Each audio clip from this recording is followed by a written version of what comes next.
ಆತ್ಮ ನಮಸ್ತೆ. ನಾನು ಮಾಸ್ಟರ್ ವೆಂಕಟರಮಣ ಗೋವಿಂದರಾಜ ಅವರ ಶಿಷ್ಯೆ. ನನಗೆ ಅವರೇ ಧ್ಯಾನ ಹೇಳ್ಕೊಡ್ತಾ ಇದ್ದಾರೆ. ದಿನ ಧ್ಯಾನ ಮಾಡೋದ್ರಿಂದ ನನಗೆ ತುಂಬ ಮೈಂಡ್ ರಿಫ್ರೆಶ್ಮೆಂಟ್ ಆಗಿರುತ್ತೆ.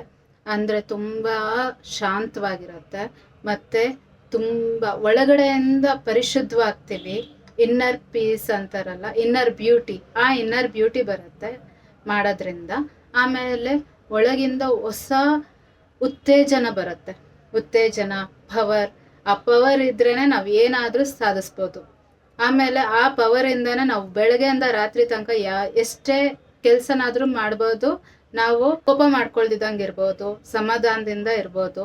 ಮತ್ತು ಜನಗಳು ಬಂದು ಹೋಗೋದು ಜಾಸ್ತಿ ಇರುತ್ತೆ. ಆವಾಗ ನಾವು ಅವ್ರ ಜೊತೆ ತುಂಬ ಪ್ರಶಾಂತವಾಗಿ ಮಾತಾಡ್ಬೋದು, ಇಂಟರ್ಯಾಕ್ಟ್ ಮಾಡ್ಬೋದು.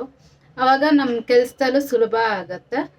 ಆ ಕೆಲಸ ಸುಲಭ ಆದಾಗ ನಮ್ಮ ದಿನನೂ ಚೆನ್ನಾಗಿರುತ್ತೆ. ಆ ದಿನ ಚೆನ್ನಾಗಿದ್ದಾಗ ನಮಗೆ ಒಂದು ಮೈಂಡ್ ಪೀಸ್ಫುಲ್ ಆಗಿರುತ್ತೆ. ನಾವು ಇವತ್ತೇನೋ ಒಂದು ಮಾಡಿದ್ದೀವಪ್ಪ ಅಂತ ಖುಷಿಯಾಗಿರುತ್ತೆ. ಆ ಖುಷಿಯಿಂದ, ನೆಮ್ಮದಿಯಿಂದ ನಾವು ಮತ್ತೆ ನೆಕ್ಸ್ಟ್ ದಿನ ಮತ್ತೆ ಉತ್ತೇಜವಾಗಿ ಎದ್ದೇಳ್ಬೋದು. ಒಂದೇ ಒಂದು ಏನಂದರೆ, ನಾವು ಧ್ಯಾನ ಮಾಡೋದ್ರಿಂದ ತುಂಬ ಮನಸ್ಸು ಶಾಂತವಾಗಿರುತ್ತೆ ಮತ್ತು ಪವರ್ ಬರುತ್ತೆ. ವಾಪಸ್ ಹೋಗಿರೋ ಪವರೆಲ್ಲ ವಾಪಸ್ ಬರುತ್ತೆ. ಆ ಪವರ್ ಇದ್ರೇ ನಾವು ಏನಾದರೂ ಸಾಧಿಸೋಕ್ಕೆ ಸಾಧ್ಯ. ಅದೇ ಸಾಧನೆಗೆ ಒಂದು ನಮಗೆ ದಾರಿ ಆಗುತ್ತೆ. Thank you very much.